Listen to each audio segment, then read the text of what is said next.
The Virginia Horse Industry Board and the Virginia Christmas Tree Growers Association are proud sponsors of Virginia farming. This program's brought to you by the Virginia Farm Bureau. Large or small, Virginia farmers work year-round to help put food on your table. And Farm Bureau works year-round to help farmers and all Virginians. Farming, it's all good. To learn more, go to vafarmbureau.org. Hi everybody, welcome to Virginia Farming. I'm Amy Rocher. This week we visit Frazier Quarry in Elkton, where we learn about agricultural lime, what it is, and how it benefits the soil. Then Mark Viett shares tips on caring for crepe myrtles in the garden. We'll also have the Ag Calendar and a Minute in the Field video. All this plus the Ag News of the Week on this edition of Virginia Farming.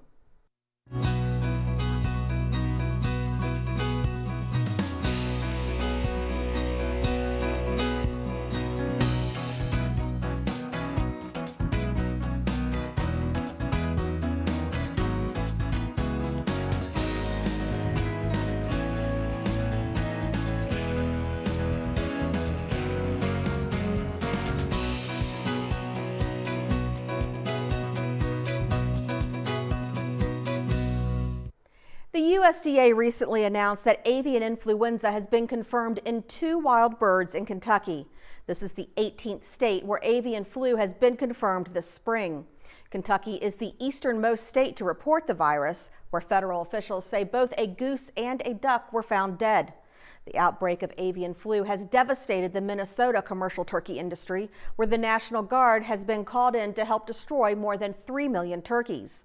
Virginia and West Virginia ag officials continue to emphasize biosecurity for all poultry operations, including backyard flocks. Well, June 1st is quickly approaching, and farmers are reminded to certify conservation compliance by June 1st to become or remain eligible for crop insurance premium support. Now, many farmers already have a certification form on file since it's required for participation in USDA programs. But farmers such as specialty crop growers who receive federal crop insurance premium support but may not participate in other USDA programs also must now file a certification form to maintain in their crop insurance premium support. Producers who file their forms by the deadline will be eligible for premium support during the 2016 reinsurance year, which begins July 1st. The form is available at USDA service centers and at the web address on your screen. Well, Rockingham County's Craig and Nancy Miller are one of only 3 turkey farms across the country selected to have their farm building adorned with a life-size custom mural as part of a More Beautiful Barn project commissioned by Shady Brook Farms Turkey. We're really trying to communicate that raising turkeys is an art and a science, and it requires a great attention to detail. And so pairing up the artist with the farmer really tells a story of what's required to raise Shady Brook Farm turkeys. Craig Miller was selected specifically because of his passion for conserving natural resources and for his sustainable farming practices and using the resources on his land effectively. We've done a lot of things through the years with Cargill, including raising the presidential turkey, but this has probably been the most rewarding week we've ever spent. Just incredibly nice people, a lot of young people, which makes us feel a little bit younger, and it's just been it far past our expectations. The artist selected to paint the Miller's barn is Mr. Deo. Mr. Deo is from Portugal. This is actually his first time in the States. So we had found him. He's actually quite famous, and he's done a ton of murals in Portugal and throughout Europe.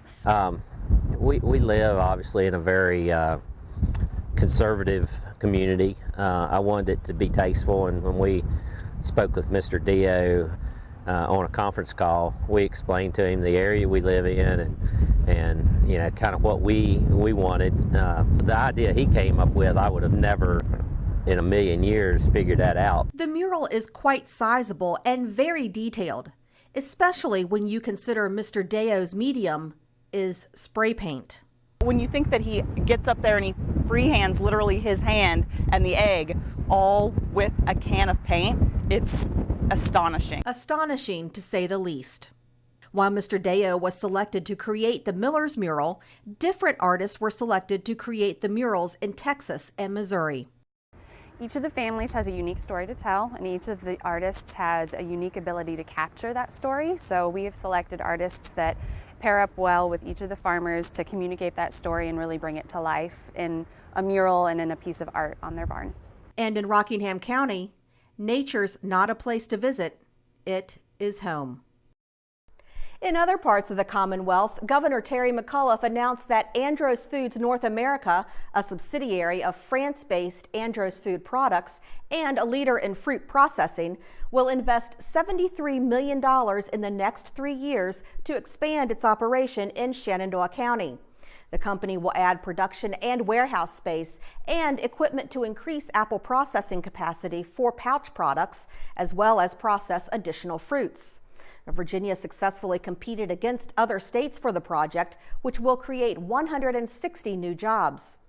Approximately 4 years ago, Andros acquired Bowman Apple Products, which has thrived in Shenandoah County since 1939. Since Bowman Apple Products joined Andros Foods, the facility has doubled in size. Using limestone as a soil amendment can be very beneficial for crops. Today, we find out just what agricultural lime can do. That's straight ahead on Ag Insights.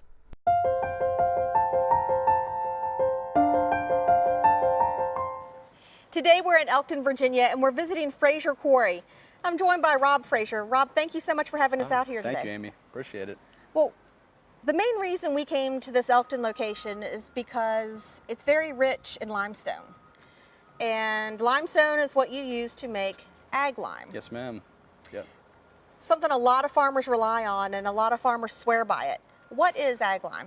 Aglime is essentially pulverized limestone that can be used in an agricultural application to basically adjust the sweetness of the soil, adjust the pH of your soils. Okay. And this spot we're standing in, of course, you can see the lime behind us. Yeah. But this spot we're in Elkton seems to be fairly rich in limestone. Why do you think that is? Well, really, the entire Shenandoah Valley floor is composed of limestone. So I would say our entire valley here is a very limestone-rich environment.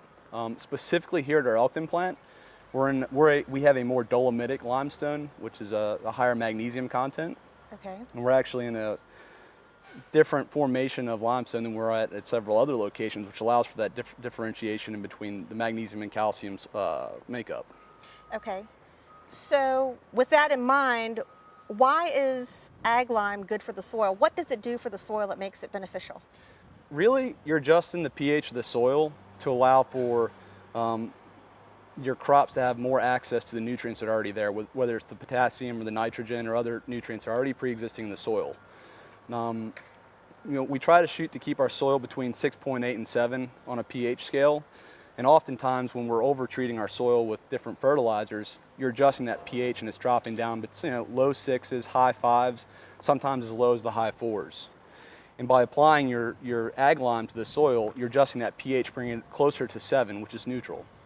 And really, you want to try to keep your soil between 6.8 and 7. And for example, if you have a soil that drops down somewhere to 5% when you're growing either alfalfa, corn, or soy, you're looking at a 25% reduction in yield, just by not being mindful and cautious of what the pH balance of your soil is. So by using consistent long-term applied use of our lime, you can help adjust your lime or your soil property, pH, back to that neutral state, which is going to produce your highest yield for your crops. So we're standing in front of this huge pile of Aglime. Mm-hmm. Walk us through the process. How did it get from being dug out of the quarry to this? Really, it's a simple process, and you can look at a really complex plant and see a lot of different things going different directions. But simply, we use explosives to blast the material or push the material out of the ground and fracture it. And we move that to a crusher, and we have a couple different crushers at this specific location we use. And really, as the material gets ground finer and finer, it makes it to the last point, which is our mill.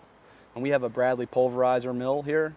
And we're basically pulverizing small, fine limestone into a much smaller product like you see here. Okay. It's just reducing size, making little rocks out of big rocks. Okay.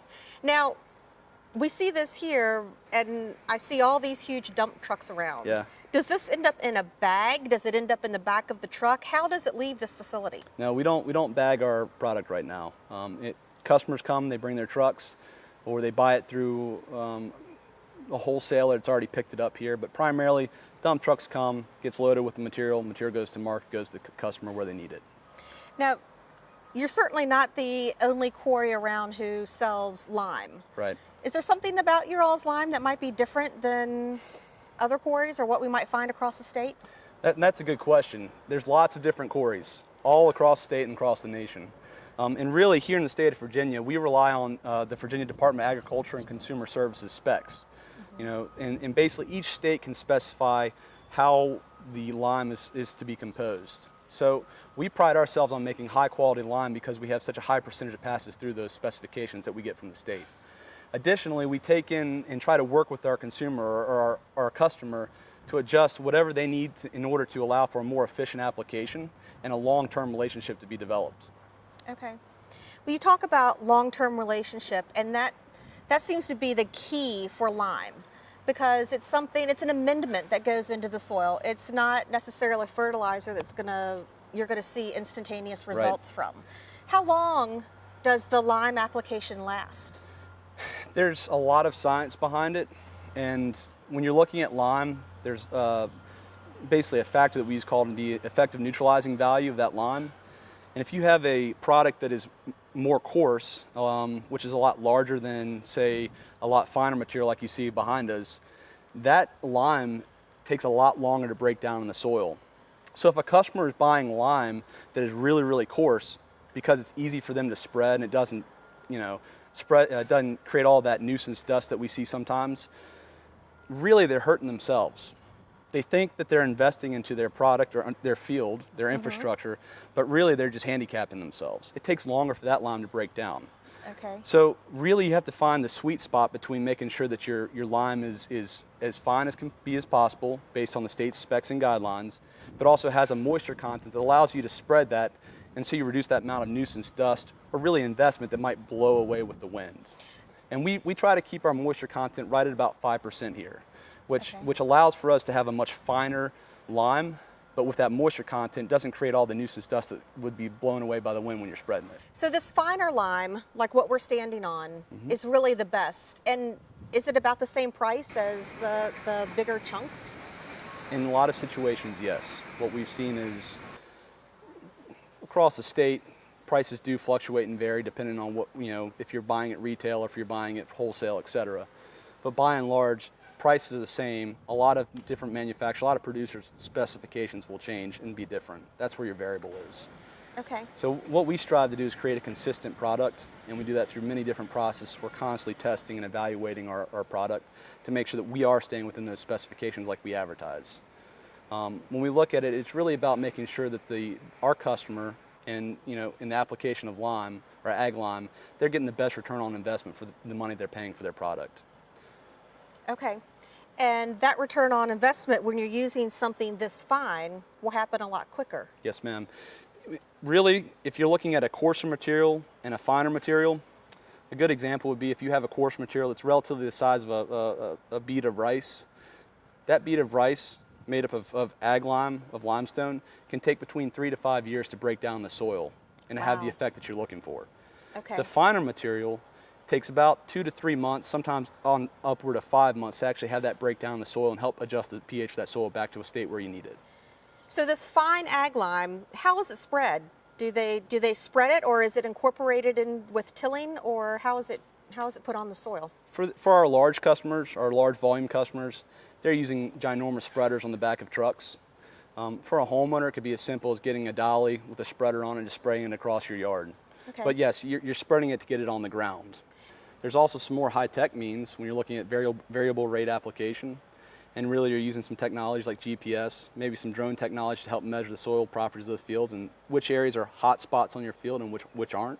Those hot spots being areas where you might need to add a little bit more lime. And basically you can tailor your application process so you're cutting your costs, but also making sure that it has the most effective end state on the field itself. So this is not only good for our farmers who are growing crops like corn and soybeans, but this is also good for gardens and lawns? Absolutely, gardens and lawns. The biggest thing there is whether you're a high volume or small volume customer, to make sure that you're cognizant and aware of what the pH or the soil properties are that you're dealing with. And then it's really just knowing, what do I need to do to adjust that to get it to the state where I'm going to have my highest yields? Whether it's a green grass that you're looking for in the summer or a large volume yield when you go to harvest in the late fall. So if a farmer or even a consumer wants to find out what the pH balance of their soil is, what should they do? I would have them contact the extension agency or work through one of their local co-ops, and they can either direct them to a third-party service, maybe a third-party lab that'll offer that service, or do it themselves based on the volume of what they're doing. So let's talk about your customers a little bit. Where are your customers? Are they statewide, nationwide? Who uses your Aglime? Yeah, so the majority of our market area is here in the Shenandoah Valley. We're very fortunate that God blessed us with a valley that has its roots in the agrarian society, a lot of farms. However, if you go east of the Blue Ridge Mountains, there's little to no limestone, which means there's little to no access to agricultural lime other than what is produced in a place like the Shenandoah Valley and shipped over there. So we're expanding our market right now, working to get into those different market areas east of the Blue Ridge. And I would say primarily in the Eastern Shore region. Right, where their soil seems to be a little more acidic. Yes, and they need that lime to help adjust that pH balance. Right. Yep. Well, that brings up an interesting point thinking about the Eastern Shore, because so many of our farmers are concerned with the runoff that might be going into the Chesapeake Bay Absolutely. or any of our other Yep. water supplies. Let's talk about Aglime and the cleanliness for the environment. Really, your only concern with the application of Aglime is more of the nuisance dust, and that's the dust that blows away when you're spreading it. And there's a lot of different situations can develop. We're looking primarily at the respiratory issues, but specifically when we're looking at groundwater and wastewater, if you will, runoff, limestone calcium carbonate is a basic material, which means that it is probably the best thing that you can have in your water to help adjust the acidity levels of the water itself. We sell a lot of stone in other areas, repairing and repair being one. You're looking at the bank and slope stabilization of streams and creeks to help reduce the runoff of some of those total suspended solids that enter the water, but also to help adjust the pH back to a basic or more neutral area. So really, when you're looking at the application of Aglime, it's probably the best thing you can do for your field and for any sort of runoff or wastewater that might leave your property. Much better than some of the fertilizers that we're putting on our fields right now. Okay. So let's talk a little bit about return on investment. Yeah. What are some of your customers seeing their return being after using Aglime? It really varies. We've had some customers that had never had any soil test done on their fields. They got their soil tested and realized that they had some pretty acidic soil, basically over-fertilized soil. Throughout several applications, we were able to bring that pH of that soil back to a basic neutral area where their crops were thus getting a better yield, or having a better yield when they went to harvest. And really, you're looking at the absorption ability of your plants to gather and grab the nutrients that are already pre-existing in the soil. So it lets the plants absorb all the nutrients they need better. Yes, ma'am. The nutrients, by and large, are already there in the soil. But if we have over-fertilized soil, more acidic soil, Okay. your plants aren't grabbing them as effectively. And that's where I kind of touch on the fact that, say I have a field that's somewhere in the range of 5% or 5 on the pH scale, that's a 25% reduction in your return before you even plant the first seed. You're looking at 25% right off the top. And those are huge numbers when we're looking at some of these much larger farms. But even for a small landowner, a small farmer, that has its effects. And in essence, because of the job the Aglime does, you don't need to use as much fertilizer. Absolutely, yeah. And by not using as much fertilizer, you're saving money in that respect, but you're also helping preserve the local environment or community around it. We're looking at runoff issues. Over application of fertilizer, you have some pretty disgusting runoff that gets into all of our drinking water supply. And that has an effect downstream. We're dealing with a lot of stuff in the Chesapeake Bay right now. Seeing a lot of municipalities instituting these stormwater fees. Well, I can tell you that the same thing is going on some of the fields, and we're not necessarily cognizant and aware that it's happening. So by applying lime, you're reducing how much fertilizer you need to put on each and every year. You're one, saving money, but two, you're also making sure the nutrients that are in the soil aren't getting washed downstream. You're not just throwing money away. Okay. Well, if people want more information on Aglime, where should they go for more information? FrazierQuarry.com. FrazierQuarry.com. Yes, ma'am. Okay. Get in touch with one of our stone experts. Be more than happy to help you out. Also, if you're interested and don't take our word for it, you can contact your extension agency or co-op, get them to come out and start testing your soil. Once you have an idea of where you're at, we can help to get to where you need to be. Rob, thank you so much for having us out today. Thank you, Amy. It's been a lot of fun. Yeah, thank you. Pleasure's all mine. We'll be right back.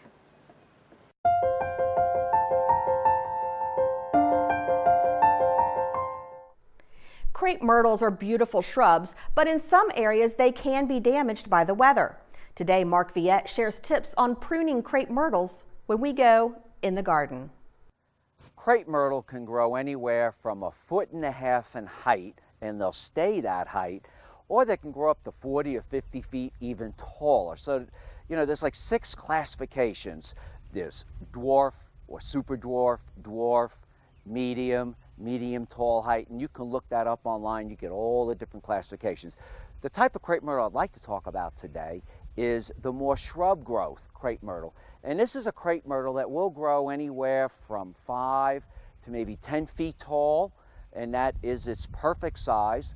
And in many cases, depending on where you live, if you live in warmer areas, you're not going to find a lot of dieback like we have here. But if you live in some of the colder areas, or you experience those late freezes in the spring or early freezes in the fall, this growth from last year will be damaged. And a lot of times I don't like to prune crepe myrtle till I see what is alive and what is dead. The shrub types of crepe myrtle benefit from being thinned out, and that is where you go in and take some of the oldest growth, maybe 5-year growth, 4-year growth completely out, and you let the new growth take over. If you experience a very cold winter and the majority of the plant is damaged, or if you live in very cold areas, you may have to come in and cut the whole plant back pretty hard. But in this case, I'm going to go ahead and thin it out. And as if you look here on this branch, right, that I've got here, you can see some of the growth is alive right on this plant here, and then it stops here. So in some cases, I may tip some of these branches back, but on this one here, it's completely dead. This one here is completely dead. So what I'm going to do is start working and thinning it out.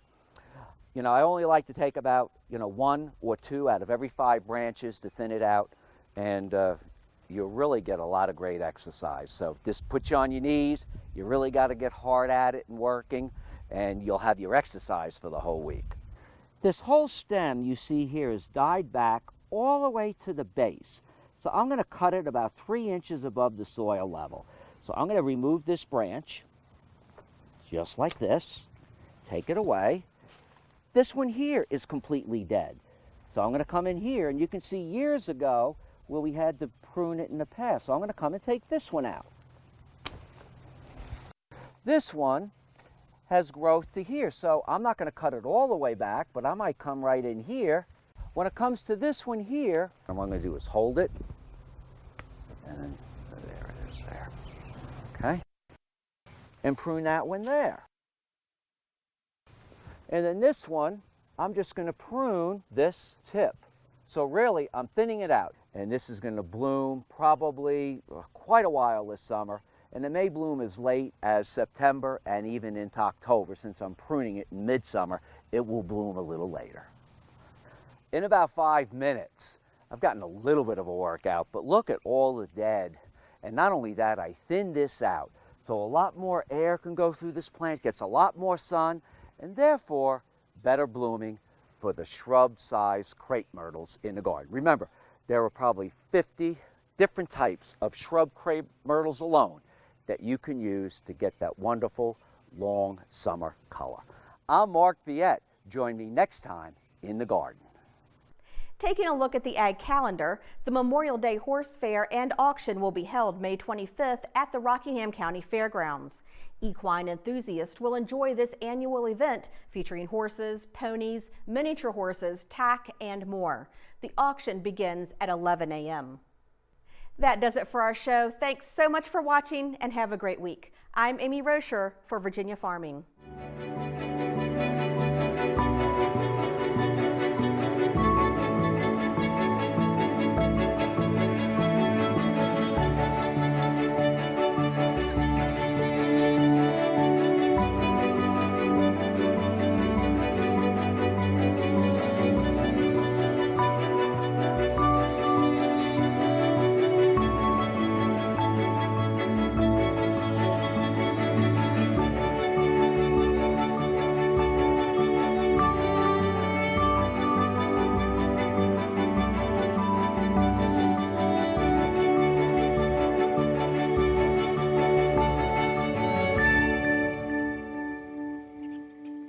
This program's brought to you by the Virginia Farm Bureau. Large or small, Virginia farmers work year-round to help put food on your table.